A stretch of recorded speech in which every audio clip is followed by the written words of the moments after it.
Viral সেই জবা ফুলের হেয়ার মাস্কটা কিন্তু আজ আমিও ট্রাই করে ফেললাম, আর এটার রেজাল্টটা দেখে আমি তো পুরো অবাক হয়ে গেছি।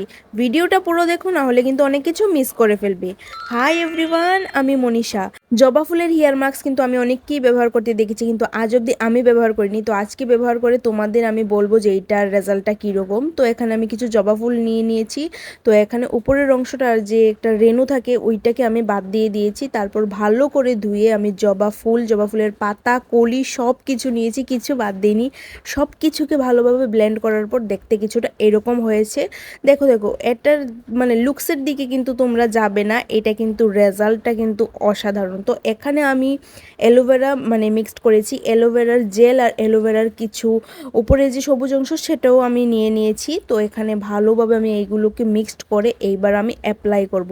দেখো আমার চুল কিন্তু মোটামুটি সিল্কি স্মুথই আছে, তোমরা দেখতে পাচ্ছ। তো এইটা আমি বলবো যাদের চুল ভীষণই ফ্রিজি তোমরা ইউজ করো, অনেকটা ভালো রেজাল্ট দেখতে পারবে।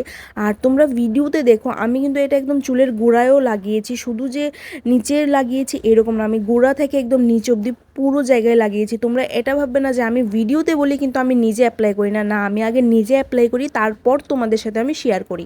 দেখো আমার কথাই তোমাদের বিশ্বাস নাই হতে পারে, তো তোমরা গুগল করে দেখে নিতে পারো।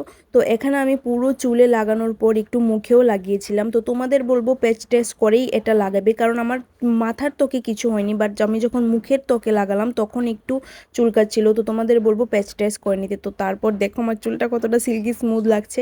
আর এইটা যে আমি এখন দেখাচ্ছি তোমাদের, এইটা হলো আমার বাইরে মানে রৌদ্রের মধ্যে শ্যুট করা। তো তার জন্য আমার যে স্মুথনিংয়ের পরে নতুন চুল গজাচ্ছিল সেইটা এরকম একটু মানে ওয়েবি টাইপ হয়ে গেছে। তো সেটা কিন্তু কোনো খারাপ কিছু না।